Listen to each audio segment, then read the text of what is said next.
If you look your calculator, after finding the exponential function keys 10 to power x and e to power x, if you close these keys, you will find the log and the ln keys. So the latter two keys represent the logarithmic functions. Actually, 10 to power x is related with the log, e to power x is related with the ln. And each is closely related to it is nearby exponential function. Okay, in fact, the exponential function and the corresponding logarithmic function are said to be inverses of each other. So, in this section, we will discuss the inverse function first of all. Then we will define the logarithm function from the exponential functions. We will investigate basic properties of logarithmic functions.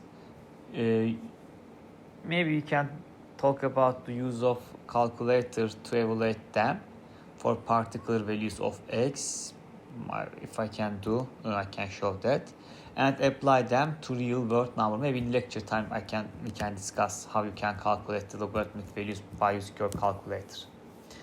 So, logarithmic functions are used in modeling and solving many types of the problems. For example, the decibel scale is a logarithmic scale used to measure sound intensity, and the Richter scale is a logarithmic scale used to measure the force of an earthquake. An important business application has to do with finding the time it takes money to double if it is invested at a certain rate compounded a given number of times a year or compounded continuously. This requires the solution of an exponential equation, and the logarithms play a central role in this process. So let's start from the inverse function. Look at the graph of the f of x equals x over 2. Easily you can sketch this graph.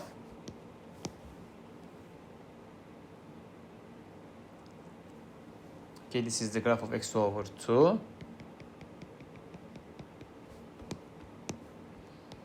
And let's consider the graph g of x equals absolute value of the x over 2.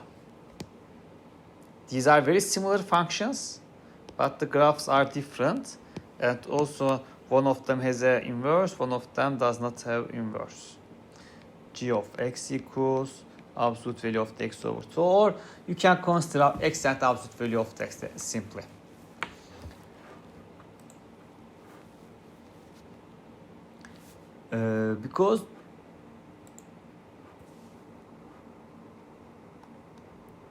Because both f and g are functions, each domain value corresponds to exactly one range value.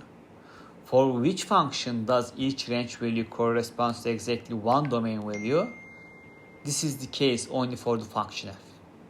Note that for function f, the range value 2 corresponds to the domain value 4.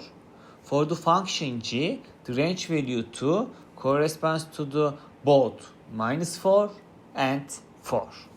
Let's show that. This is the value 2. So that is 4. This is the value 2. This is -4. This is 4. Function f is said to be one-to-one. So let's define one-to-one function.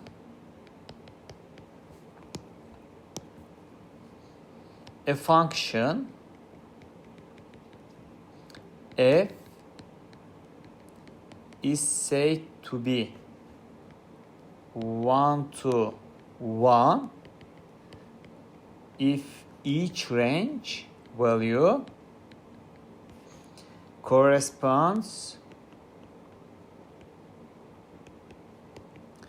to exactly one domain value. Okay, this is the definition of the one-to-one function.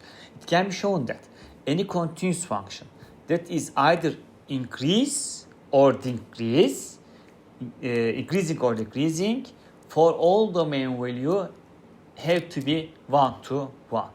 If a continuous function increases for some domain value and decreases for other, that this cannot be 1 to 1. Then it cannot be 1 to 1.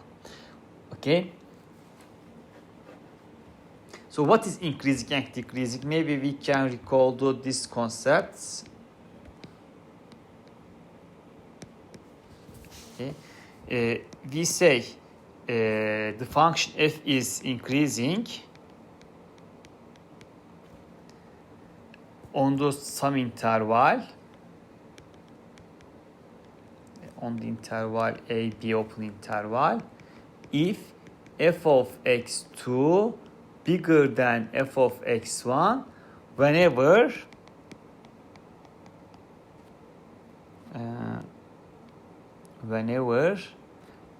a x1 x2 a less than x1 x1 less than x2 x2 less than b, or a smaller than x1 smaller than x2 smaller than b, and f is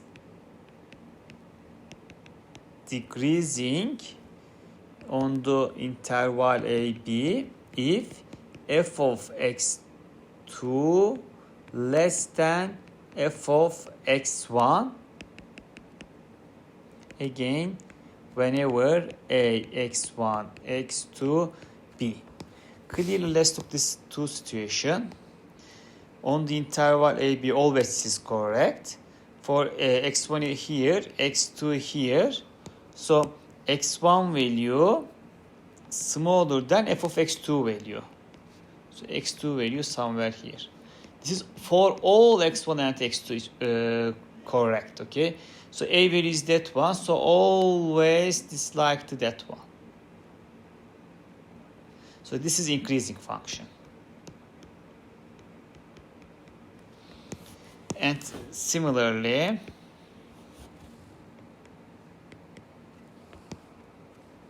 x1 somewhere here, x2 somewhere here, but now f of x1 value is bigger than f of x2 value. F of x1 value, f of x2 value. So for the a, we are somewhere here, and always this is correct. So next value is smaller than the previous one. So this is the graph of the decreasing function.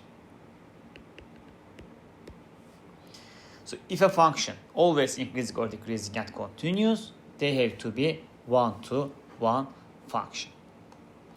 And we have another concept for the inverse function. Actually, not another concept. That's okay. But we can describe the inverse function now. So starting with a 1-to-1 function f, we can obtain a new function called the inverse of x. So let's give definition.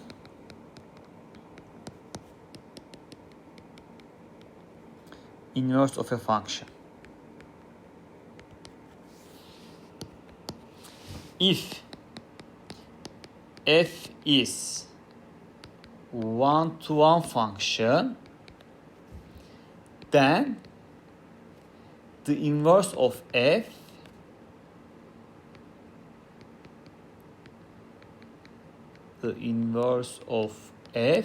is the function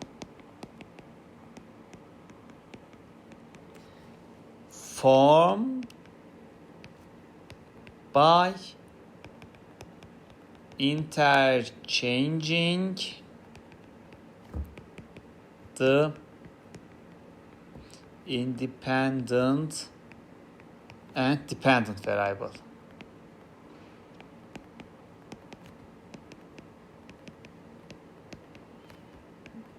For f.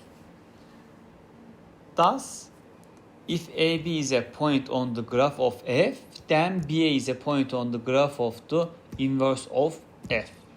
Okay. If f is 1-to-1, then f does not have to an inverse. So f of x equals some function. Generally, this is noted by y. For example, x squared plus x squared is not 1 to 1. Okay, let's write this simple example: x plus 2. So this implies we change the variables. So x equals y plus 2, but y is inverse. Okay, so this implies y equals x minus 2. And we denote the new function x minus 2 as a f inverse x. Okay, so this is the inverse function of the this function.